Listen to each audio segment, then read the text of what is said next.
Mi nombre es Eduardo Ramírez, tengo 60 años y vivo en Torreón, México. Antes que nada, escribe aquí en los comentarios tu ciudad y tu país. Necesito saber hasta dónde llega mi voz, porque esta verdad necesita llegar a otras familias que aún viven en silencio. Yo era solo un joven más en busca de Dios, alguien que creía que la iglesia era un lugar seguro y que los líderes espirituales estaban ahí para guiarnos con amor. Confiaba en ellos como figuras de autoridad, como modelos a seguir.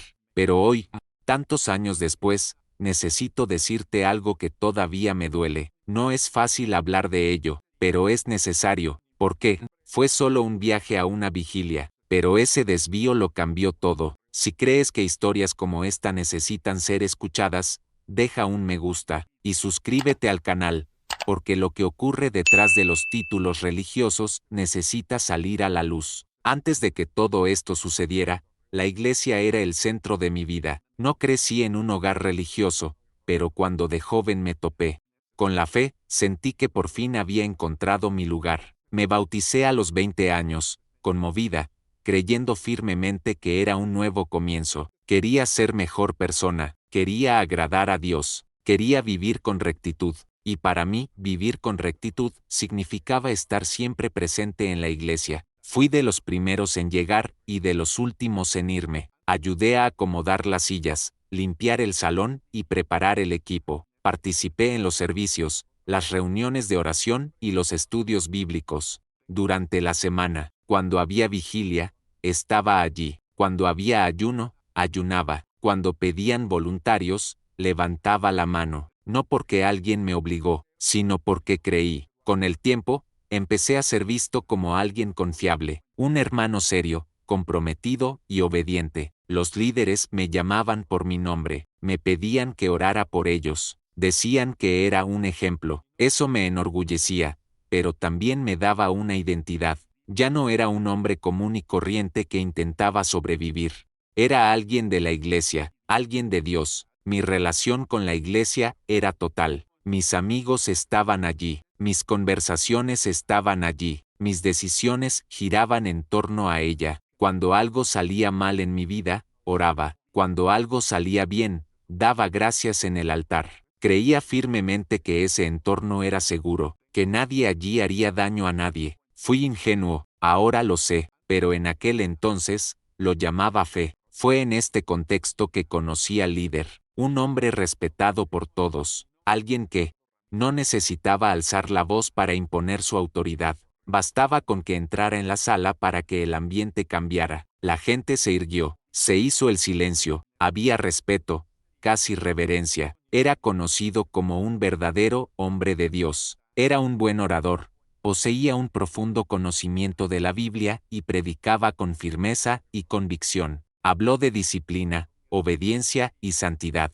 Condenó el pecado públicamente y fue elogiado por ello. Muchos decían que era valiente, que no era indulgente con nadie. Otros decían que tenía discernimiento espiritual, que veía cosas que otros no veían. Lo admiraba profundamente. Para mí, él representaba lo que yo quería ser espiritualmente, firme, respetado, cerca de Dios. Cuando me saludó, me sentí honrado. Cuando me llamó para hablar después del servicio, sentí que Dios me observaba a través de él. Con el tiempo, estas conversaciones se hicieron más frecuentes, siempre rápidas, siempre aparentemente espirituales. Me preguntaba cómo estaba mi fe, si estaba superando ciertas luchas internas, y yo respondía con sinceridad, porque creía que estaba hablando con alguien dispuesto a guiarme. Dijo que vio algo diferente en mí, que tenía una actitud de siervo, que Dios tenía planes más grandes para mi vida, pero que necesitaba ser obediente, sumiso y estar alineado con el liderazgo. Escuchaba todo con atención. Eso alimentó mi fe y mi confianza en él. Nunca hubo nada que me hiciera sospechar. Al contrario, en público, siempre se comportaba correctamente. Nunca tocaba a nadie inapropiadamente. Nunca bromeaba. Nunca levantaba sospechas. Estaba casado, tenía familia y era un ejemplo dentro y fuera de la iglesia. Por lo tanto, cuando alguien elogiaba su liderazgo, yo estaba de acuerdo. Cuando alguien decía que Dios lo usaba, lo creía. Cuando decían que tenía autoridad espiritual, no lo cuestionaba, confiaba. Hoy, al mirar atrás, me doy cuenta de cómo confundí el respeto con la ceguera, como mi necesidad de pertenecer me hizo bajar todas mis defensas. Creía que, al estar dentro de la iglesia, estaba automáticamente protegida, que los líderes espirituales no cometían errores así, que las cosas malas solo ocurrían afuera. La iglesia lo era todo para mí, y él era uno de los pilares de ese lugar. Nunca imaginé que esta misma confianza se usaría en mi contra, que este mismo hombre, tan admirado, tan respetado, tan a menudo llamado hombre de Dios, sería quien cambiaría para siempre mi perspectiva sobre la fe, la iglesia y el silencio. Cuando se acercó a mí esa noche y me hizo la propuesta que parecía tan simple, tan reflexiva, tan espiritual, no vi ningún peligro, vi protección, y es exactamente por eso que acepté. Me llamo Eduardo Ramírez, tengo 60 años y durante gran parte de mi vida fui un ejemplo en la iglesia. Me bauticé a los 18, tras una intensa conversión durante un retiro espiritual. En ese momento, estaba en crisis, había perdido a mi padre, estaba a punto de involucrarme en algo malo, y, cuando entré a esa iglesia por primera vez, sentí algo que creí ser paz. Fue allí donde encontré refugio, propósito y, al parecer, una familia. En mis primeros años, me dediqué en cuerpo y alma, participaba en todos, servicios, vigilias, ayunos, grupos de evangelización. Era uno de los que abrían y cerraban la iglesia, siempre dispuesto a servir. Con el tiempo, asumí responsabilidades, primero en grupos juveniles, luego en intercesiones, en discipulado. Mi nombre empezó a ser mencionado como un referente. El hermano Eduardo es celoso, decían, y yo llevaba esa alabanza como una medalla en el pecho. La iglesia se convirtió en el centro de mi existencia. Era donde pasaba los fines de semana, las noches, los cumpleaños. Más que mi trabajo, más que mi familia, incluso más que mi propia salud, el trabajo era lo primero, y creía que cuanto más me sacrificara, más me usaría Dios. Quería ser útil, quería ser visto por Dios, quería pertenecer a algo eterno. Fue en este contexto que conocí a mi hermano, Arturo, el líder principal de la congregación. Era diferente a los demás. Desde el primer día, noté cuánto lo respetaba la gente. No solo se encargaba de los servicios, era el tipo de hombre que llegaba y llenaba de silencio la sala. Tenía presencia, una voz firme,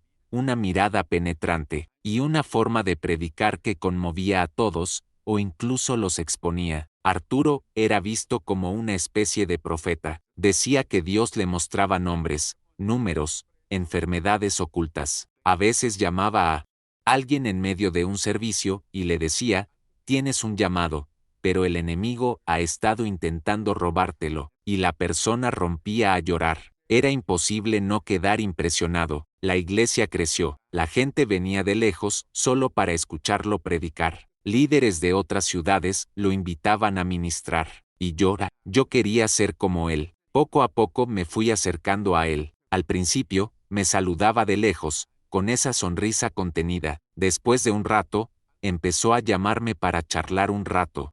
Después de los servicios, me preguntaba por mi vida espiritual. Me hacía preguntas personales, pero siempre con un tono de orientación pastoral, y yo respondía con admiración. Nunca imaginé que pudiera tener segundas intenciones. ¿Cómo podría tenerlas? Era un hombre de Dios. Un día, me llamó aparte y me dijo, Eduardo, tienes algo que no se puede aprender. Es la dedicación. Hay gente que estudia, que se gradúa, que tiene títulos, pero no tienen lo que tú tienes, compromiso. Eso me impactó. Nunca nadie me había elogiado así. Sentí que me elegían para algo más grande. Después de eso, empezó a incluirme en roles más internos. Me confió tareas estratégicas. A veces decía, necesito a alguien de confianza para manejar esto. Alguien discreto, alguien que sepa que no me traicionará. Y me sentí honrado, importante, como si estuviera siendo discipulado directamente por el mejor líder que he conocido. Hubo momentos en que fue duro, me corrigió severamente, dijo que necesitaba morir más a mí misma, que aún tenía orgullo oculto, y lo acepté. Pensé que era Dios quien me moldeaba, porque, a pesar del tono, siempre había elogios detrás. Sabía equilibrar la dureza con la validación. Era como si me hubiera roto solo para reconstruirme como él quería. Empecé a darme cuenta de que algunas cosas no cuadraban. Por ejemplo, hablaba mucho de renuncia, pero vestía ropa muy cara, se compraba un celular nuevo cada mes y vivía en una casa que ni siquiera los empresarios de la ciudad tenían. Pero cuando alguien comentó, dijo que era provisión divina, que Dios sustentaba a sus ungidos con honor. ¿Y quiénes éramos nosotros para dudar? Incluso con pequeñas inconsistencias, seguía admirándolo, y más que eso, confiaba en él como se confía en un padre espiritual. Era el tipo de hombre que, si me decía, Dios te dice que hagas esto, lo hacía, sin cuestionarlo. Ese era el nivel de obediencia que había desarrollado, y eso, más tarde, se convertiría en mi mayor prisión. Con el tiempo, empezó a invitarme a reuniones más privadas. Dijo que estaba formando un grupo central de hombres consagrados, una especie de círculo cerrado de liderazgo, y, por supuesto, acepté. ¿Quién se negaría? Fue durante una de estas reuniones que me miró y me dijo, Dios me ha mostrado que estás listo para más, pero no todos pueden con el nivel de dedicación que Dios exige de sus elegidos. El camino se volverá más desafiante, los sacrificios serán más profundos,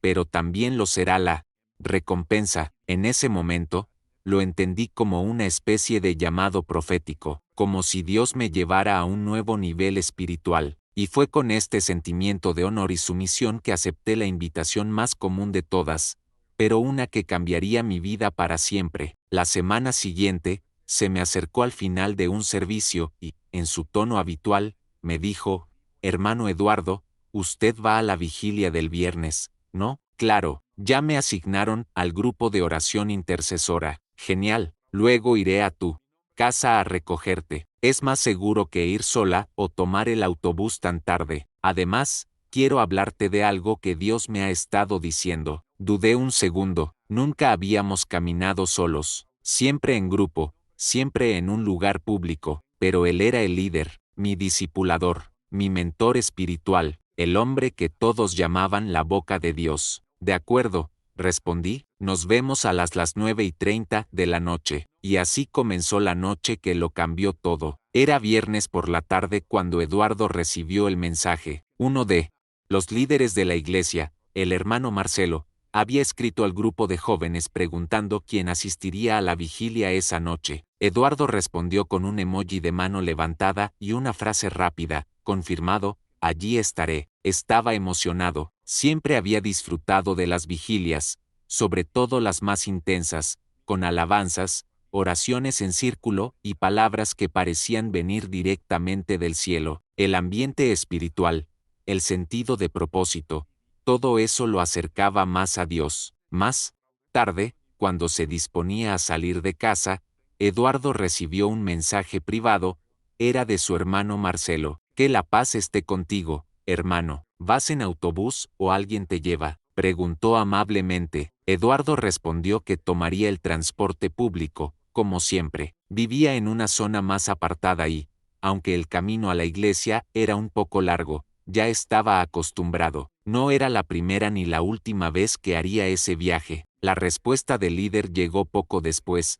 Mira, estoy pasando por ahí. Si quieres, te puedo llevar. Es más seguro que ir solo de noche. El barrio ha estado un poco peligroso últimamente, ¿verdad? Eduardo dudó unos instantes. No solía aceptar este tipo de ofrecimiento fácilmente. Siempre le había gustado mantener cierta independencia, pero no había nada malo en ello. Marcelo era uno de los líderes más respetados de la iglesia. Casado, padre de 2 hijos adolescentes, un hombre carismático y de voz suave, responsable de dirigir servicios de liberación y aconsejar a muchos jóvenes, incluido él mismo. Claro, hermano, si no es mucha molestia, acepto, respondió, intentando sonar natural. Lo cierto es que Eduardo incluso se sintió honrado por el gesto. Era como si lo vieran, lo recordaran, lo valoraran. Era común que los líderes pasaran de largo, como si fuera uno más del rebaño, pero aquí había una invitación directa y personal, y viniendo de alguien como Marcelo. Cuando el coche se detuvo frente a la casa de Eduardo, a las 7:30 página M, todo parecía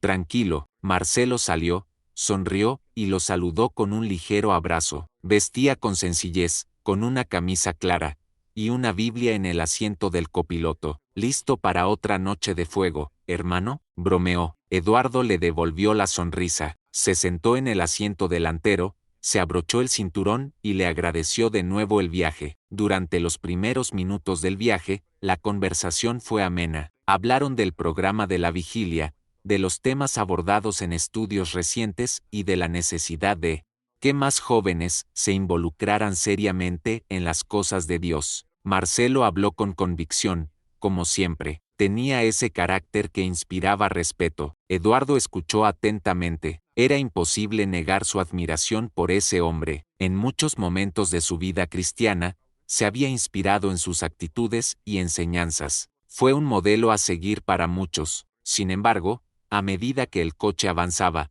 la conversación tomó un rumbo diferente. Marcelo empezó a tocar temas más personales. Le preguntó a Eduardo sobre su vida sentimental, si salía con alguien, si se sentía solo. Eres un joven serio, Eduardo. Tienes una unción diferente. ¿La sientes?, dijo en un tono casi profético. Eduardo asintió con una sonrisa tímida. Esas palabras le resultaron halagadoras. ¿Quién no querría oír eso de alguien tan respetado? Marcelo continuó. ¿Sabías que muchos hombres llamados por Dios pasan por momentos de soledad? Es el desierto, pero es allí donde Dios moldea a los elegidos. Tú tienes ese perfil, no, cualquiera lo tiene. Eduardo se sintió atraído gradualmente a la conversación. Nunca se había parado a pensar en sí mismo como un elegido, pero escuchar eso de Marcelo despertó algo en él. Era una mezcla de honor e incomodidad. Entonces, casi con naturalidad,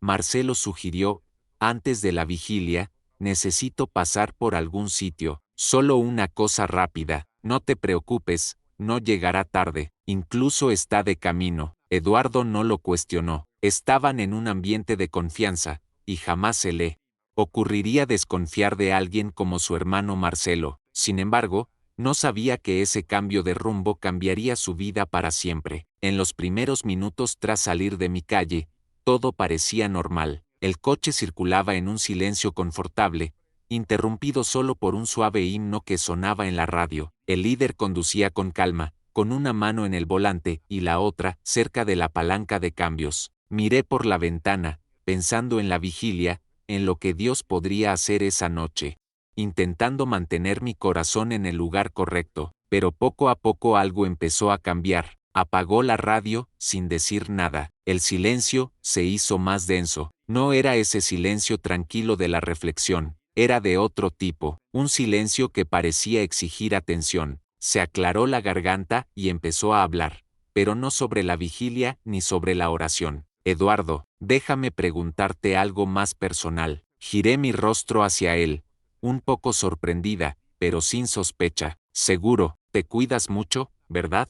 Cuerpo fuerte, postura firme, se nota que eres disciplinada. Sonreí levemente, sin saber qué decir. No era común, pero tampoco me pareció ofensivo. Intenté tomarlo como un comentario neutral. Trato de mantenerme saludable, respondí. Él asintió lentamente, como si estuviera evaluando algo. Esto también es espiritual, continuó. El cuerpo y el espíritu están conectados. Los hombres llamados por Dios a menudo llevan esto también en sus cuerpos físicos. Eso me incomodó, no por el contenido en sí, sino por el tono. Aún así, intenté racionalizarlo. Quizás era solo su forma de ser. Quizás estaba sobreinterpretando las cosas. Nos quedamos en silencio unos minutos más. Luego volvió a hablar. ¿Has notado que la mayoría de los hombres en la iglesia carecen de profundidad espiritual? ¿Qué quieres decir?, pregunté. Son superficiales. Viven en la superficie de la fe. Pero algunos tienen algo diferente. Una sensibilidad especial. Una fuerza que no es común. Hizo una pausa y me miró.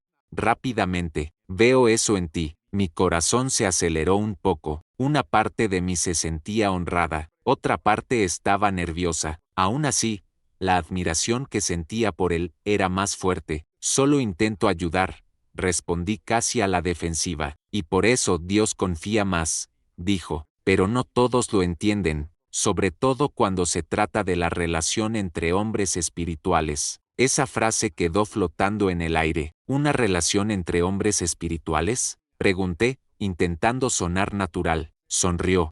Levemente, sin apartar la vista de la carretera. Hay un nivel de comunión que va más allá de lo que la iglesia promedio puede comprender. Es algo profundo, intenso, una conexión que no se puede explicar con palabras sencillas. Sentí una opresión en el pecho. Definitivamente no era una conversación normal. Me sudaban un poco las manos. Aún así, me repetía que exageraba. Era un líder, un hombre respetado. Quizás hablaba de discipulado a un nivel más profundo. A veces, continuó, Dios une a los hombres a propósito para crear algo mayor, una alianza espiritual, y eso puede confundir a quienes lo ven desde fuera. Luego colocó rápidamente su mano sobre mi hombro, en un gesto que duró más de lo necesario. Puedes sentirlo, ¿no? Mi cuerpo reaccionó antes que mi mente. Me puse rígido. El toque no fue agresivo, pero sí invasivo, fuera de lugar. Se me revolvió el estómago. No sé, respondí, intentando apartar el brazo discretamente. Creo que no lo entiendo bien. Retiró la mano, pero no.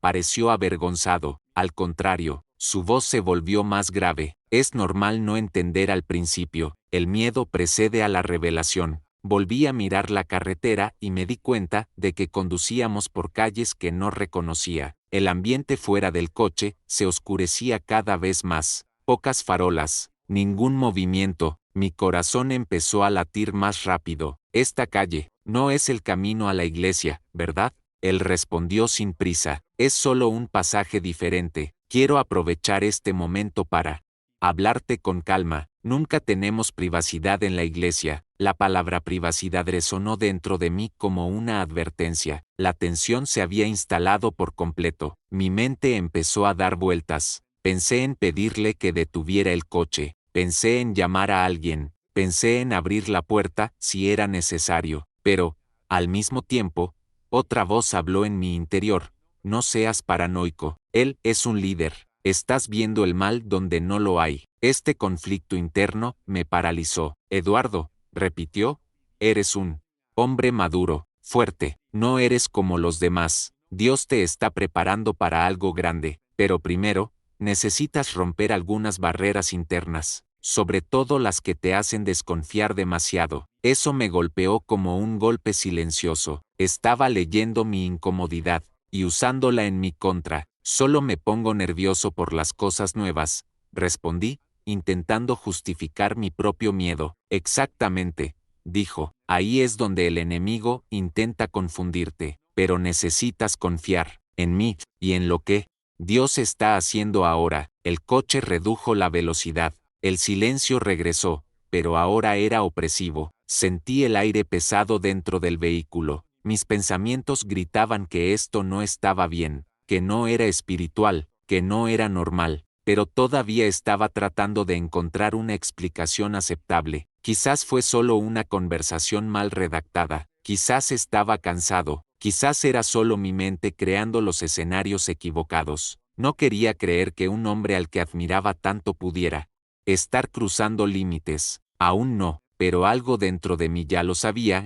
Eso no fue solo un viaje. Fue cuando vi el letrero oxidado que indicaba un barrio del que nunca había oído hablar que mi cuerpo reaccionó por completo. No fue un pensamiento elaborado, fue instinto. Algo simple y directo dentro de mí me dijo, este camino no conduce a la vigilancia. Mi corazón se aceleró antes de que pudiera organizar mis palabras. Volví a mirar por la ventana. Las casas eran escasas, muy separadas entre sí. El alumbrado público era casi inexistente. No había tiendas, ni gente, ni ruido, solo el sonido del motor y mi propia respiración, que intentaba controlar para no parecer nervioso. Hermano, comencé, eligiendo las palabras con cuidado. Creo que ya pasamos la entrada a la avenida principal. Mantuvo la mirada en la carretera y respondió con demasiada naturalidad, sí, lo sé. pero primero voy a pasarme por un sitio rápido. Es algo sencillo. Tengo una cita que atender. Se me encogió el estómago.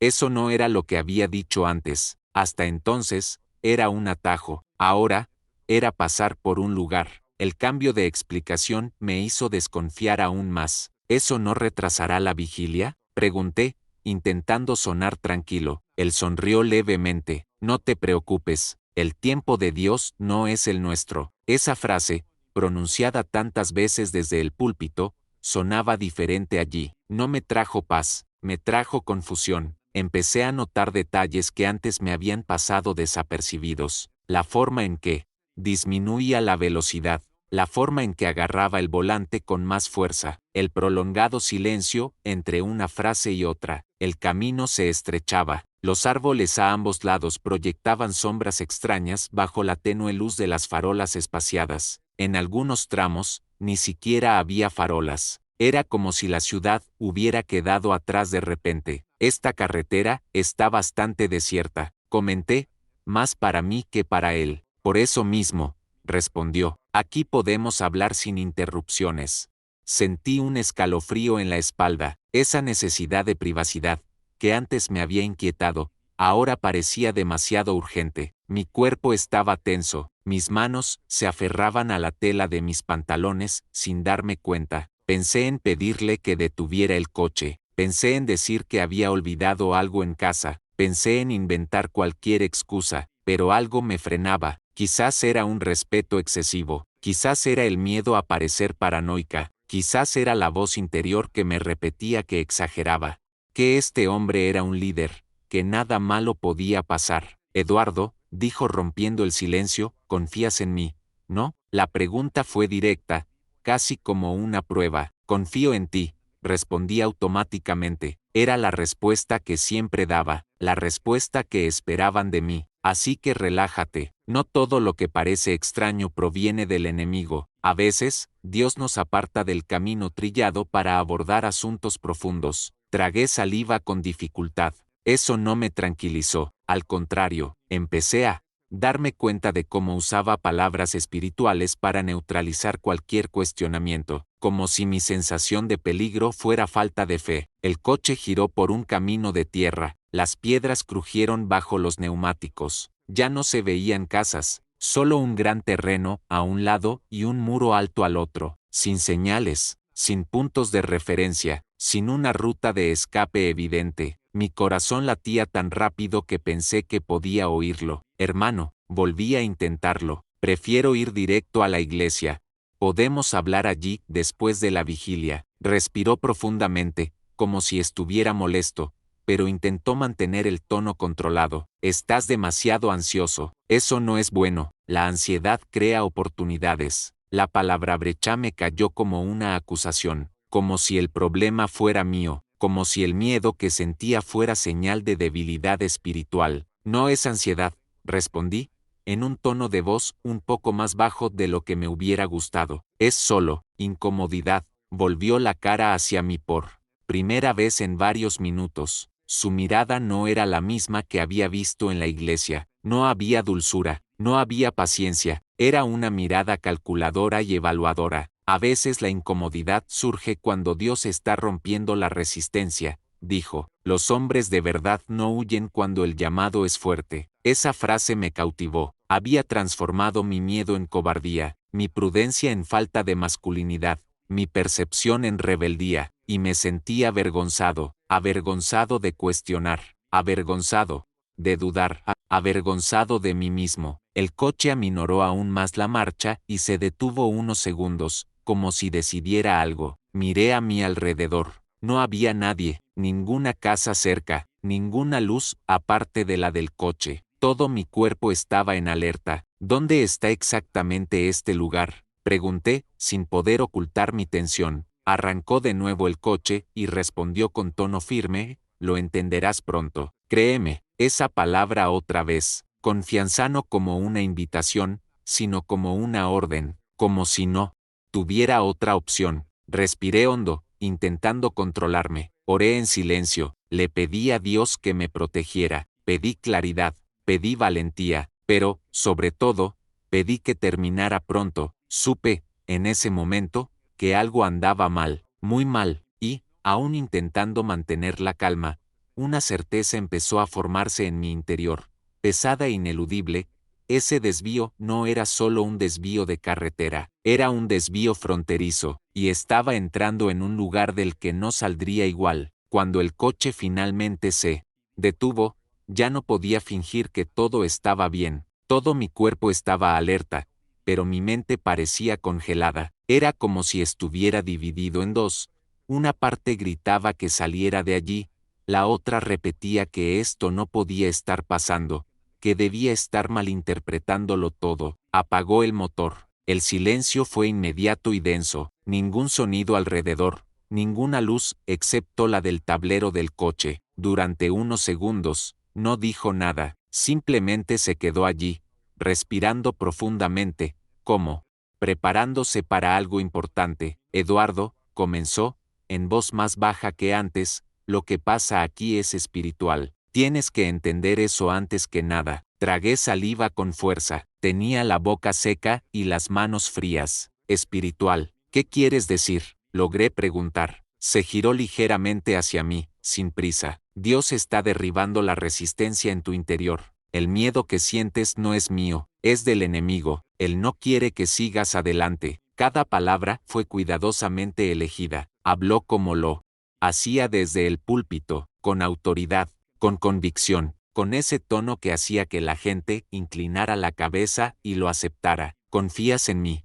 No, repitió. No respondí, no porque no quisiera, sino porque algo dentro de mí ya no podía decir sí con sinceridad. Y él lo notó. Este silencio es prueba de que Dios está obrando, continuó. Cuando la carne se resiste, el espíritu tiembla. Lo mismo ocurre con los elegidos. Se acercó, la distancia entre nosotros disminuyó antes de que pudiera reaccionar. Mi cuerpo se tensó, sentí el asiento presionando mi espalda, el aire se sentía más pesado. No te preocupes, dijo, aquí no hay nada que Dios no permita. Fue en ese momento que sentí el primer toque. No fue brusco, no fue violento al principio, fue calculado, un toque que, aislado, podría interpretarse como algo común, pero no lo fue, no en ese contexto, no después de todo lo que se había dicho. Mi cuerpo reaccionó de inmediato, aunque mi mente intentó negarlo. No, murmuré, casi sin voz. Creo que deberíamos ir a la iglesia. Él no se alejó. SHHH, dijo, en un tono que mezclaba orden y falsa tranquilidad. Estás interpretando esto con tu mente natural. Esto es cuidado espiritual, es cobertura, es alineación. Cada palabra era una trampa. Él consideraba la invasión algo sagrado. Convirtió mi incomodidad en ignorancia espiritual, mi reacción en falta de madurez. Intenté moverme, pero sentía el cuerpo pesado. No era que me estuviera sujetando físicamente, era algo peor. Era la confusión, la conmoción, la incapacidad de comprender cómo ese hombre, el mismo que predicaba la santidad, estaba traspasando límites al afirmar que todo provenía de Dios. Necesitas confiar, insistió. Si te resistes, te perderás lo que Dios quiere hacer en tu vida. No pude reaccionar. Una parte de mí quería empujar, abrir la puerta y salir corriendo. Otra parte estaba paralizada por el miedo a hacer algo espiritualmente malo, miedo de tocar a un ungido, miedo de ser acusada, miedo de pecar contra Dios al cuestionar a un líder. Hablaba sin parar, versos fuera de contexto, frases que había oído en los servicios religiosos, ahora distorsionadas. Todo lo usaba para confundirme, para silenciarme, para hacerme dudar de mí mismo. Muchos hombres no pueden soportar este nivel de intimidad espiritual, dijo. Por eso se quedan en la superficie toda la vida. Los toques continuaron, claramente en contra de mi voluntad. Mi cuerpo estaba allí, pero mi mente parecía distante, como si observara todo desde afuera. No grité, no reaccioné, no porque diera mi consentimiento, sino porque estaba paralizada, paralizado por la conmoción, por la desintegración de la imagen que tenía de él, por la desintegración de mi fe, por la desintegración de mí mismo. En algún momento pude decir, con más seguridad, esto no está bien, suspiró, como si estuviera decepcionado. Aún no lo entiendes, respondió. Algún día me agradecerás no haberme dado por vencido. Esas palabras me destruyeron por dentro. Entonces, de repente, todo cambió. Retrocedió un paso, se irguió, se ajustó la camisa, su tono de voz volvió a la normalidad, como si nada hubiera pasado. Vamos, dijo, la vigilia está a punto de comenzar. Me quedé allí, inmóvil, intentando recuperar el aliento. Me temblaba el cuerpo, sentía que el corazón se me iba a salir del pecho. No podía mirarlo. Durante el resto del viaje, no volvió a tocar el tema, volvió a encender la radio, con una canción de alabanza al azar, como si eso borrara lo que acababa de suceder. Pero no desapareció. Cuando llegamos a la iglesia, él se bajó primero del coche, sonrió a la gente, saludó a la congregación y minutos después subió al altar con la Biblia en la mano. El mismo hombre, la misma postura, la misma autoridad. Y me senté allí, entre los bancos, tratando de entender cómo alguien podía destruirte usando el nombre de Dios, y aún así ser aplaudido por ello. Esa noche no pude orar, no pude cantar, no pude llorar, solo sabía una cosa, algo se había roto dentro de mí, y no era falta de fe. Fue un shock darme cuenta que había sido abusada, y que el abuso había venido envuelto en palabras sagradas, y eso me llevaría mucho tiempo nombrarlo. Sigo intentando encontrar palabras para explicar lo que pasó en ese momento, porque incluso hoy, aunque sé que no tuve la culpa, mi cuerpo sigue respondiendo con ese mismo miedo, esa misma parálisis que me atrapó cuando me di cuenta de que el viaje a la vigilia no era solo un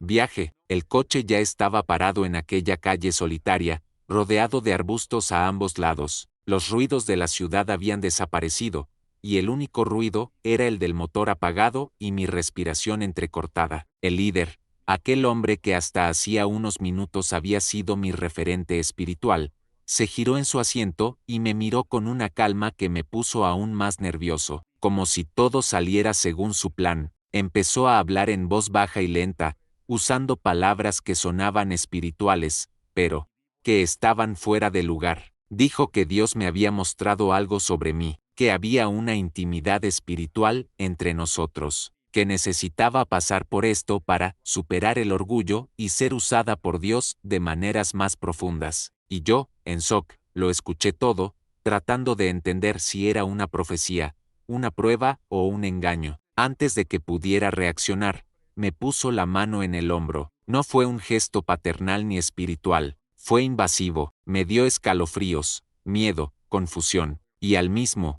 tiempo, me sentí débil. Era como si mi mente intentara huir, pero mi cuerpo estuviera paralizado. Miré el pomo de la puerta, pensando en salir corriendo, pero algo dentro de mí me decía que no podía, que él era el líder, que le debía respeto, que si reaccionaba, podría estar pecando contra el ungido del Señor.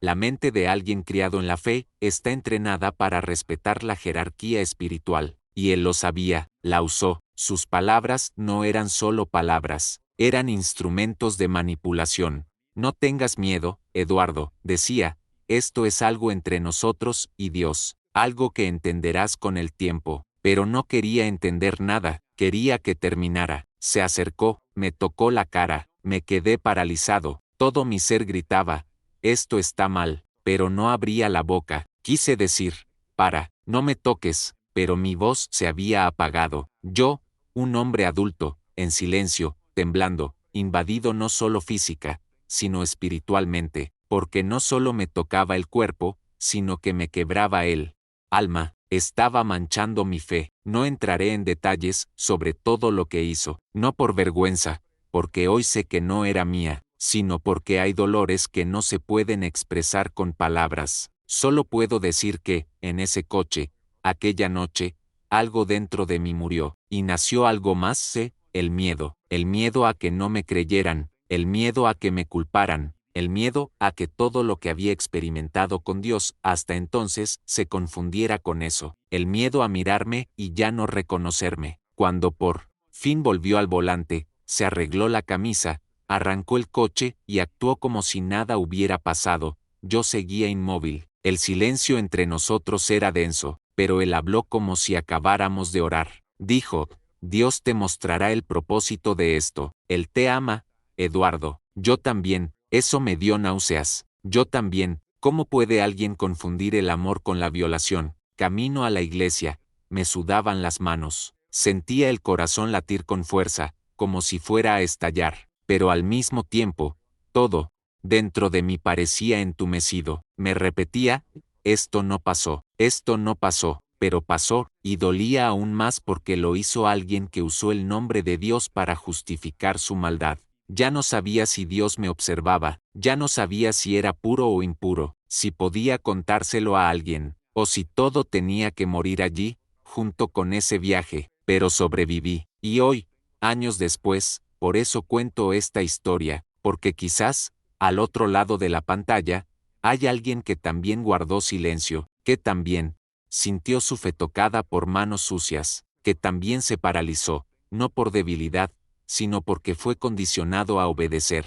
Si has llegado hasta aquí, respira hondo conmigo, porque la historia aún no termina. Él me llevó a la vigilia, él me acompañó hasta el altar, él levantó las manos, y llora. Tuve que fingir que no había pasado nada, pero Dios lo vio, y no lo aprueba. Al terminar la vigilia, Eduardo seguía allí, sentado en el banco de la iglesia, con la mirada perdida entre las sillas de plástico y los feligreses extasiados. Los himnos habían cesado, las luces se apagaban una a una, pero en su interior la agitación no hacía más que crecer. El líder, el mismo que se había desviado del camino, subió al púlpito para la oración final. Con los ojos cerrados y voz firme, clamaba por pureza en el pueblo, por hombres fuertes que resistan las tentaciones del mundo. Cada palabra que salía de su boca era una puñalada en el pecho de Eduardo. Quería gritar, pero no pudo. De camino a casa, caminando solo por calles desiertas, Eduardo intentó procesar lo sucedido, pero cuanto más pensaba, más perdido se sentía. Su mente no sabía si verlo como un error, un malentendido, o algo mucho más grave. ¿Lo malinterpreté todo?, se preguntaba. ¿Fue demasiado cariñoso? ¿Se me notó algo? El peso de la duda comenzó a transformarse en culpa. Era una culpa silenciosa y cruel, disfrazada de humildad, una culpa nacida de una confianza traicionada, pero que, tras años de adoctrinamiento, se volvió contra la propia víctima. Edward no podía verse como una víctima. Siempre había oído en los servicios religiosos que el diablo entra cuando la puerta está abierta, que nadie cae sin quererlo primero. Entonces empezó a preguntarse, ¿había sido débil? ¿La había atraído inconscientemente? Su mente se aferraba a cualquier justificación que atenuara la realidad. Quizás fue solo un toque mal colocado, una palabra malinterpretada, pero en el fondo, en lo más profundo de su ser, sabía que no era así. El recuerdo del momento en que el líder tocó su cuerpo sin permiso, usando palabras disfrazadas de revelación espiritual, no se le iba de la cabeza. No había sido inocente, no era afecto, era una violación, una ruptura de todo lo que él consideraba sagrado. Pero, ¿cómo podía admitirlo? ¿Cómo podía acusar a alguien tan respetado? Y peor aún, ¿cómo podía explicárselo a los demás? ¿Quién le creería? Él mismo aún no lo creía del todo. Estaba aturdido, confundido, atrapado entre el instinto de protección y la necesidad de negarlo. Los días siguientes transcurrieron en un estado de letargo. Edward se despertaba, comía, trabajaba, rezaba, pero todo en piloto automático. No habló con nadie de lo sucedido, ni con sus hermanos en la fe, ni con sus amigos, ni con Dios. El silencio se convirtió en un refugio, pero también en una prisión. Cada vez que se miraba al espejo, evitaba mirarse a los ojos. Sentía vergüenza, y no era vergüenza por lo que le habían hecho, sino por lo que creía haber causado. El sistema en el que creció le enseñó a desconfiar de sí mismo, no del líder. La vergüenza también se mezclaba con el miedo, miedo de que si hablaba, lo expulsarían, lo etiquetarían, lo acusarían de intentar desmoralizar a un ungido. En servicios anteriores, ya había visto lo que le sucedía a quienes se atrevían a hablar en contra del liderazgo. Eran tratados como rebeldes, pecadores, instrumentos del enemigo. Así que prefirió callar. Se tragó el clamor. ¿Y cuánto más? Me lo tragaba, más me quemaba por dentro. La presencia del líder en los servicios posteriores era insoportable. Eduard intentaba no mirar, pero cada palabra, cada gesto, cada sermón era como un recordatorio de que, incluso después de todo, permanecía intacto, venerado por todos. ¿Y Eduardo? Eduard ni siquiera podía respirar bien. Sentía una opresión en el pecho, como si llevara una piedra. Empezó a evitar los servicios, a poner excusas, a distanciarse, pero esto también le causaba culpa. Soy espiritualmente débil, pensó, le estoy dando una oportunidad al enemigo, y así el ciclo se repitió. Se culpaba por ir, se culpaba por no ir, se culpaba por pensar demasiado y luego por intentar olvidar. Incluso se arrodilló, lloró, pidió perdón, sin saber exactamente por qué. Solo quería limpiar su alma, solo quería que esa sensación de suciedad desapareciera, pero no lo hizo, porque la herida no era suya, era una herida que se había abierto a la fuerza, y, sin embargo, se culpaba por sentirla. Lo peor fue cuando, en una reunión de jóvenes, el líder lo miró fijamente y dijo: aquí hay gente que está siendo atacada por el espíritu de la duda, que creen haber sufrido injusticia, pero en realidad, están siendo puestos a prueba. Fue como si le hubiera leído el pensamiento. Eduardo se quedó paralizado, su corazón se aceleró, y por primera vez, sintió miedo no solo de lo que había vivido, sino de lo que podría pasar si se atrevía a hablar. El silencio se convirtió en una armadura, pero era una armadura que cortaba desde dentro. Cada día, Eduardo sentía que perdía algo de sí mismo. No era solo su cuerpo lo que había sido tocado sin permiso, era su fe, era su confianza, era su identidad. Ya no sabía quién era, se sentía sucio, débil, indigno. Evitaba orar porque creía que Dios no lo escucharía, y cuando oraba, pedía perdón, aún sin saber por qué. Pasó semanas, meses, en ese estado, sin poder contárselo a nadie, hasta que un día, el peso se volvió insoportable, y se dio cuenta, si no hablaba, moriría por dentro. Pero hablar seguía pareciendo imposible, porque, en su mente, el error podría haber sido suyo, y quizás ese sea el mayor veneno del abuso espiritual, cuando la víctima, en lugar de denunciarlo, se pregunta si no fue ella quien pecó. Llegó un momento en que Eduardo no pudo más. El silencio, que antes parecía protección, se estaba convirtiendo en una enfermedad. No dormía bien, no podía concentrarse, tenía accesos repentinos de llanto y su cuerpo estaba constantemente tenso, como si esperara que algo malo sucediera en cualquier momento. Un simple sermón sobre la santidad le revolvía el estómago, una oración colectiva le provocaba náuseas. Todo lo que antes era sagrado ahora era un detonante. Decidió que necesitaba hablar con alguien, aún sin saber cómo expresarlo con palabras, incluso sintiéndose avergonzado solo de pensarlo. Pero en su interior, un grito crecía: si no hablo, me volveré loco. Eligió a un anciano que siempre lo trataba con amabilidad y parecía sensato. Era uno de los pocos en quienes Eduardo aún creía poder confiar. Esperó a que terminara el servicio, fingió que era algo sin importancia y pidió una conversación privada. El anciano, sonriendo, lo recibió en la oficina del pastor.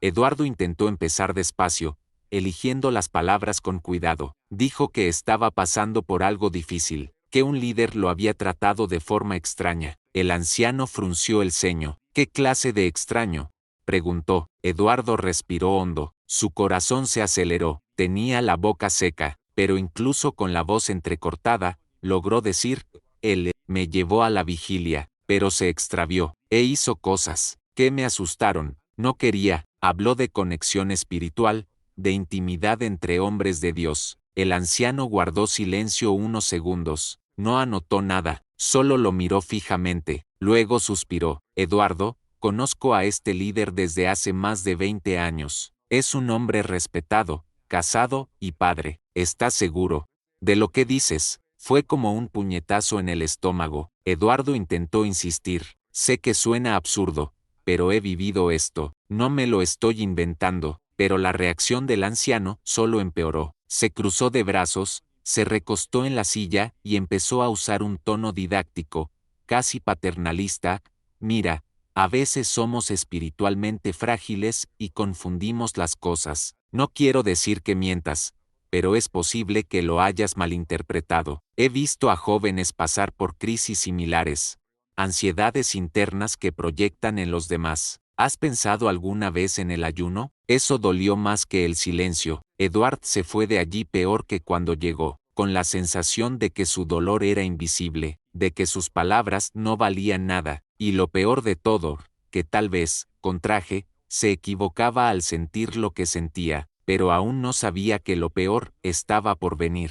2 días después, recibió una llamada inesperada del mismo líder que lo había abusado. La voz, tranquila y serena como siempre, lo sorprendió.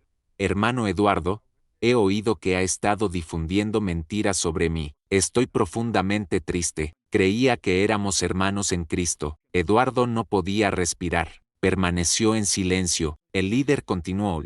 El enemigo te está utilizando, hermano. Estás permitiendo que la envidia y la confusión espiritual entren en tu corazón. Si sigues por este camino, podrías perder todo lo que Dios tiene preparado para ti. Ese discurso fue como veneno. El mismo hombre que lo había abusado ahora se presentaba como víctima. Y no solo eso, como instrumento de corrección espiritual. Dijo que estaba orando por él, que entendía que a veces el diablo se disfraza de ángel de luz y confunde a los elegidos. Eduardo colgó temblando. Se enfrentaba a algo mucho más grande de lo que imaginaba. No era solo un error, era una manipulación calculada. La semana siguiente, el ambiente en la iglesia cambió. Los hermanos comenzaron a tratarlo con frialdad. Comentarios sutiles surgieron en los pasillos.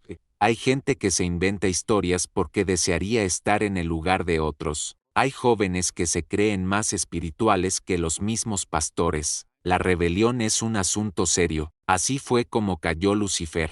Eduardo se dio cuenta de que el líder ya había anticipado la situación. Les contó a los demás su propia versión de los hechos, una versión en la que él era víctima de un joven inestable y emocional, poseído por un espíritu de confusión. Y no solo contó su versión, sino que usó su propia autoridad espiritual para transformar la narrativa en una advertencia para todos. Dijo públicamente, sin mencionar nombres, no todos los ataques vienen de afuera. A veces, el enemigo se levanta dentro de la propia casa de Dios, pero el Señor revela los corazones. Este tipo de manipulación fue devastadora. Eduardo se encontró aislado, sin apoyo, con su propia imagen sutilmente destruida. La gente no lo llamaba mentiroso abiertamente, pero lo trataban como alguien que necesita ayuda, que se está descarriando, que cayó en la tentación. Un hermano incluso dijo, tienes que examinarte, Eduardo. A veces el problema no está en los demás. La completa inversión de la realidad le provocó una ruptura. Era como si viviera una pesadilla donde todos los villanos eran santos y todas las víctimas, pecadores. Empezó a dudar de su propia cordura. Pasó noches en vela, ensayando conversaciones que nunca ocurrirían. ¿Y si me hubiera quedado callado? Pensó. ¿Y si lo hubiera soportado en silencio, como todos? Pero una voz interior se resistía. No fue tu culpa. Solo buscabas justicia, pero la justicia era lo último que podía encontrar. La iglesia, que una vez había sido su refugio, ahora era un campo minado. Cada servicio era doloroso, cada cántico de alabanza, una herida. El líder seguía predicando, siendo exaltado, recibía invitaciones a eventos. ¿Y Eduardo? Eduardo era un joven complicado, herido por los demonios de la confusión. Ya nadie quería saber la verdad. Solo querían guardar las apariencias. Ese fue su primer intento de hablar, y ella casi lo destroza. El aislamiento no llegó de golpe, llegó despacio, casi imperceptiblemente, como una niebla que se extiende silenciosamente. Al principio, pensé que todo estaba en mi cabeza, que tal vez estaba siendo demasiado sensible después de todo lo sucedido, pero no tardé mucho en darme cuenta de que algo había cambiado, y no solo dentro de mí. Nadie me llamaba más por mi nombre. Antes, al llegar a la iglesia, siempre había alguien que me saludaba, me preguntaba cómo estaba o me invitaba a ayudar. Ahora, las miradas se desviaban, las sonrisas eran fugaces, avergonzadas, cuando acaso existían. Las conversaciones cesaban cuando me acercaba, me sentaba en los bancos y me sentía invisible. O peor aún, no deseado, perdí mi lugar en las actividades, sin ninguna explicación. Un día, llegué para ayudar con la intercesión, como siempre, y me dijeron que hoy no sería necesario. En el siguiente servicio, vi a otra persona ocupando el espacio que siempre había sido mío. Cuando pregunté si había algún problema, solo respondieron que era una reorganización. Nunca fue nada directo, nunca me lo dijeron a la cara, todo sucedió a mis espaldas. Dejé de invitarme a las reuniones. Mi nombre desapareció de los grupos, los mensajes dejaron de llegar. Cuando intentaba iniciar una conversación,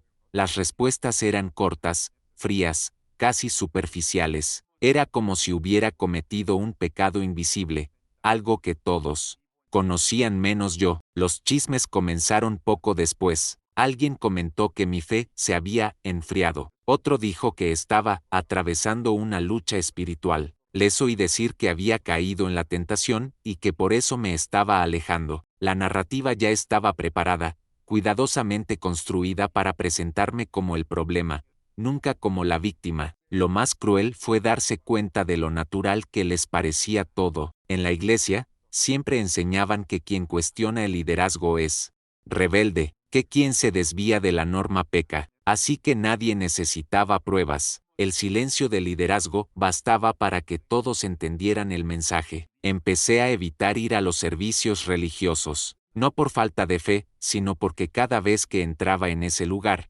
sentía una opresión en el pecho. Era como caminar por territorio hostil, incluso sin que nadie alzara la voz. El desprecio era silencioso, pero constante, y dolía más que gritar. El líder permaneció intacto, predicaba con normalidad, lo aplaudían, lo llamaban hombre recto, ejemplo, siervo fiel. La gente hacía fila para hablar con él, para pedirle oración, para pedirle consejo, y yo lo observaba todo desde lejos, con una mezcla de dolor e incredulidad. ¿Cómo podía alguien hacerme eso, y aún así ser tratado como un santo? Fue durante este periodo que comencé a notar algo aún más aterrador. No fui el único, empezaron a surgir otras historias, fragmentadas, casi susurradas. Un hermano que se había marchado, repentinamente meses antes. Un joven que se había distanciado sin explicación. Un chico que, según decían, no soportaba la presión espiritual. Empecé a atar cabos. Todos tenían algo en común, se habían acercado demasiado a los líderes. Todos habían desaparecido, y a todos los habían tildado de débiles, inestables y desobedientes. Nunca como víctimas, nunca como a personas heridas. Todo formaba parte de un patrón silencioso y eficiente, protegido por la estructura de la iglesia. Quienes hablaban demasiado eran aislados. Quienes insistían eran desacreditados. Quienes no aguantaban más se marchaban, cargando con una culpa que no les pertenecía. Y comprendí, con pesar, que a esa iglesia no le interesaba la verdad, le interesaba preservar su imagen, proteger a su líder, que todo siguiera funcionando como siempre, incluso si eso significaba destruir a la gente en el proceso. La parte más difícil fue aceptar que nadie vendría a rescatarme. Esperé mucho tiempo a que alguien me llamara para charlar, a que algún líder me dijera, Eduardo, queremos saber de ti, a que alguien tuviera el valor de preguntar qué había pasado realmente, pero eso nunca ocurrió. Su silencio fue una decisión, y esa decisión lo decía todo. Estaba solo, y fue precisamente en esta soledad que algo empezó a cambiar dentro de mí, porque, por primera vez, dejé de preguntarme si yo tenía la culpa, y comencé a preguntarme por qué tenían tanto miedo de la verdad. Fue entonces cuando me di cuenta de que, quizá no fui la primera víctima de ese hombre, pero quizás sí fui la primera en no desaparecer en silencio, la primera en no aceptar la narrativa prefabricada, la primera en permanecer allí, viva, consciente, incluso mientras intentaba borrarme. Y eso les molestó. La iglesia podía ignorarme, podía aislarme, podía intentar silenciarme con miradas, chismes y exclusión, pero había algo que ya no podían quitarme, la certeza de que lo ocurrido no fue mi culpa, y cuando nació esa certeza, el silencio dejó de ser una forma de protección, se convirtió en una prisión, y sabía que tarde o temprano tendría que romperlo. Aunque cueste todo, la decisión de denunciarlo no fue un acto heroico, surgió del agotamiento, un cansancio profundo que no se resuelve con descanso. Ya había perdido el sueño, el apetito, la fe en la iglesia como institución. Ya había perdido amigos, trabajos, mi identidad. Solo quedaba el silencio, e incluso eso me estaba matando por dentro. Hubo una noche en particular en la que me di cuenta de que si permanecía en silencio, algo dentro de mí moriría por completo. Ya no era solo tristeza o ira, era vacío, un vacío peligroso. Me miré al espejo y no reconocí al hombre que siempre había sido, no por haber sido débil, sino porque vivía una vida falsa, y comprendí algo simple y doloroso: ya había perdido todo lo que me dijeron que perdería si hablaba. Mi reputación dentro de la iglesia ya estaba destruida, mis amigos ya se habían distanciado, la comunidad a la que llamaba familia ya me había dado la espalda, el miedo que me mantenía en silencio ya no tenía sentido, así que decidí romper. Acudir a la policía fue una de las cosas más difíciles que he hecho. Sentada en una habitación fría, frente a alguien que desconocía mi fe, mi historia, mi dolor, e intentando explicar lo sucedido sin usar el lenguaje religioso que siempre he usado, por primera vez,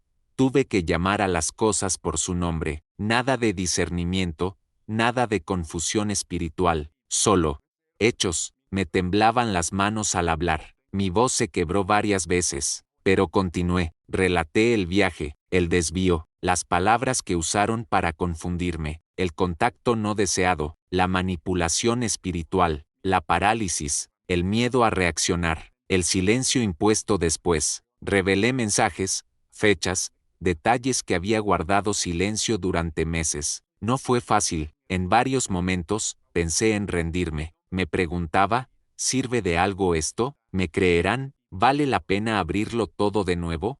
Pero esta vez algo era diferente. Ya no intentaba convencer a nadie, simplemente decía la verdad. Entonces, grabé mi testimonio, no para exponerme, sino para documentarlo, para que ya no pudieran decir que nunca hablé, para que no pudieran reescribir mi historia sin mí. Cada palabra que decía era como quitarme un peso del pecho. Dolía, pero también me liberaba. Supe que, desde ese momento, no habría vuelta atrás, que la iglesia jamás me aceptaría de nuevo, que muchos me llamarían mentiroso, desagradecido, traidor, que mi nombre sería usado como ejemplo negativo en conversaciones y desde los púlpitos. Sabía todo eso, pero también sabía algo más importante: no estaba equivocado. La paz no llegó de inmediato, no fue un alivio instantáneo, había miedo, hubo noches difíciles, sentía una completa soledad, pero, poco a poco, algo empezó a cambiar. Por primera vez desde aquella noche,